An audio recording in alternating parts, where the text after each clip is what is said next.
O Bolsonaro está completamente perdido a respeito do 8 de janeiro. Ele não sabe se fala ou se fica quieto. Os advogados falaram para ele ficar em silêncio, não se pronunciar, para não criar tensões adicionais com o STF. Seus aliados mais próximos querem que ele fale, dê entrevistas ou fale nas redes sociais. A gente sabe que o Bolsonaro sofreu muitas derrotas jurídicas e criminais nesses últimos dias. E me incomoda um pouco essa colocação do Bolsonaro como sendo um golpista. É super valorizá-lo demais. Alguém que não consegue nem fazer cocô vai organizar um golpe de Estado. Não precisa disso para que Bolsonaro seja preso, mas ele está apavorado. E eu quero saber a sua opinião. Você considera Bolsonaro golpista ou não? E outra, ele deve falar ou ficar em silêncio? Se você quer ver Bolsonaro e sabe que ele vai ser preso, deixa o like e se inscreva no canal.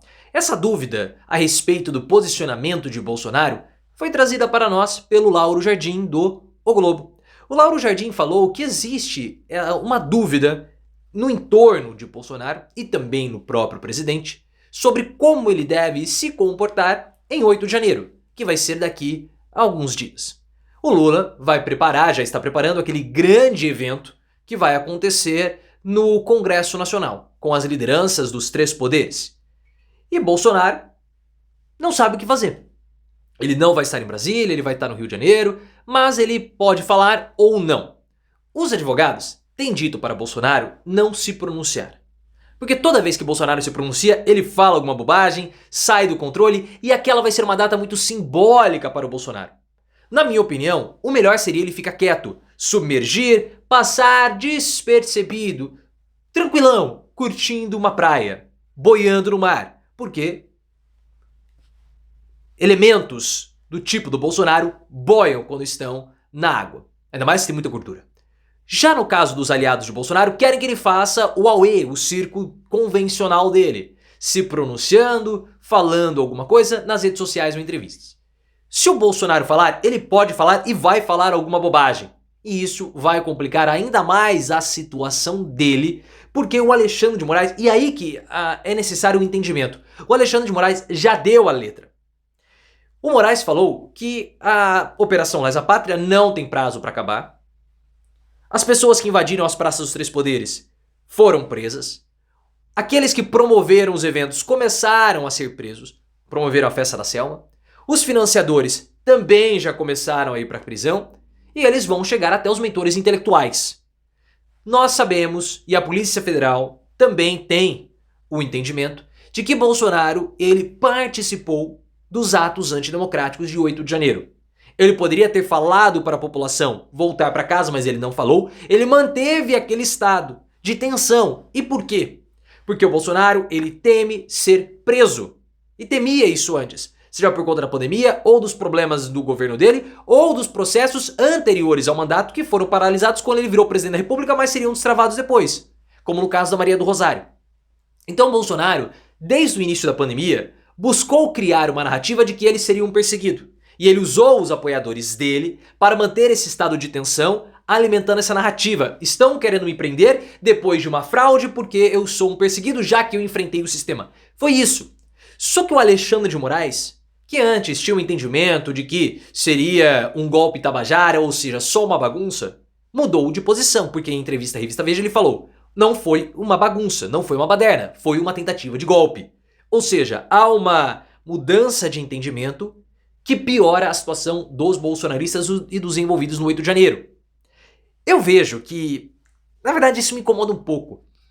Eu vejo uma supervalorização do Bolsonaro ao colocá-lo como sendo um golpista, pessoal. Sinceramente, isso me incomoda muito. Porque assim, um golpe não é uma coisa trivial de você organizar. Você precisa ter muita organização. E o Bolsonaro, ele não consegue organizar absolutamente nada. O livro da Thaís Oyama, Tormenta, que conta os bastidores da campanha do Bolsonaro e do início do governo, mostram que ele é um imbecil. Literalmente um imbecil. O livro do Mandetta também, do Guilherme Amado, que conta sobre a pandemia, mostra que o Bolsonaro é um grandíssimo de um imbecil. Como uma figura assim vai conseguir dar um golpe de Estado? É engrandecer muito um idiota.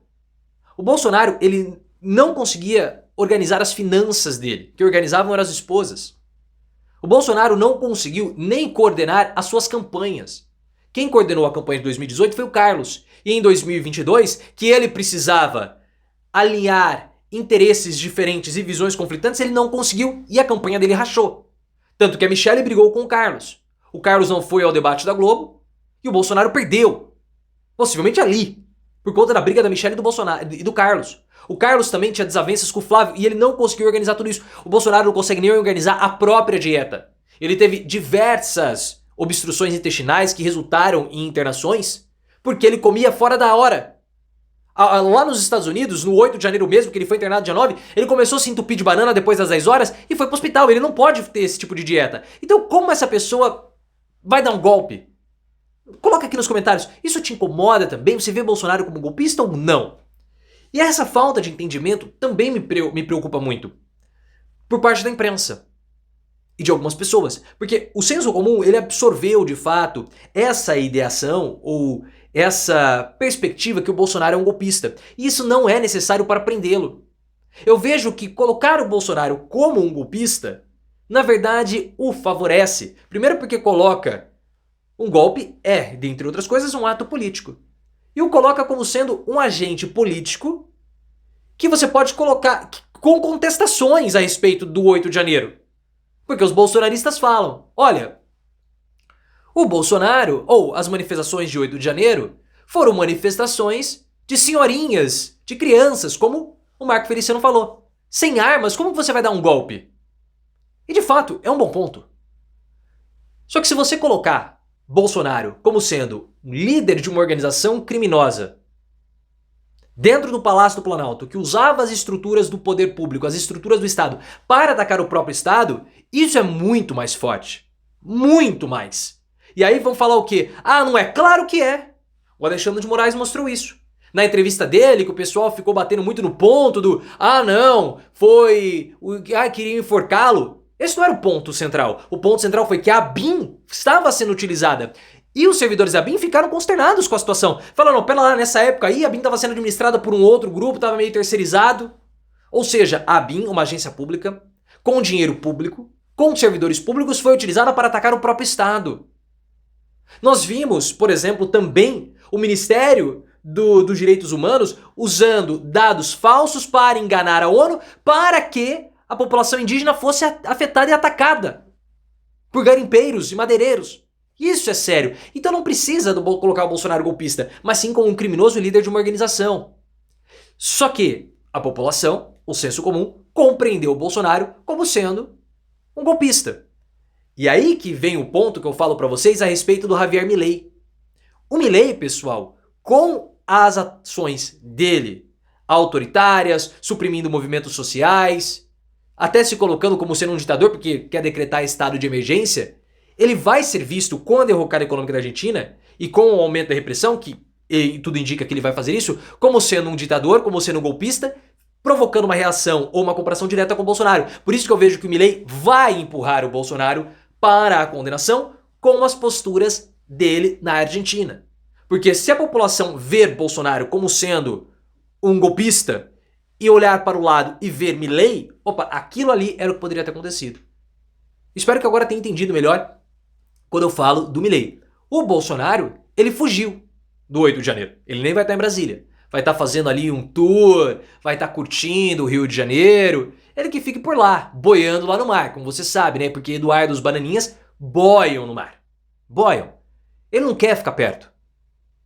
Ele não quer ser associado a isso, estar presente a isso. Os bolsonaristas vão se manifestar, vai ter movimentação em rede social, a gente sabe disso tudo. Mas o Bolsonaro diretamente atrelado a isso, ele não quer. Por isso que eu vejo que talvez ele não fale nada. Uma postagem aqui ou acolá. Porque ele também não precisa falar. Ele atacando o Tarcísio, ele ataca o Tarcísio. Mas ele ataca indiretamente. São os deputados da base dele. Então ele pode fazer a mesma coisa. Ele pode terceirizar a manifestação dele, com os bolsonaristas falando, os apoiadores, os aliados, enfim. Eu vejo que ele já deu no pé. E outra, ele pode piorar a situação jurídica dele. Jurídica e criminal. Porque recentemente ele sofreu 2 duras derrotas. Ele está enfraquecido. Sem o Augusto Aras, o Poder Judiciário perdeu um pouco o receio de ir para cima do Bolsonaro. Perdeu. Porque o Gilmar Mendes ordenou que a PGR se pronunciasse a respeito de investigar ou não as omissões de Bolsonaro durante a pandemia. Isso aconteceu. E a Polícia Federal vai investigar a venda da refinaria da Petrobras, a Landulfo Alves, por um preço muito abaixo do valor de mercado, associando com o caso das joias, aquilo que a gente sempre falou ao longo de todo 2023. Então é melhor ele ficar bem esperto, porque a situação não está boa. E esses aliados dele próximos e tal, na verdade eles podem estar empurrando o Bolsonaro para o abismo. O que talvez não seria ruim não.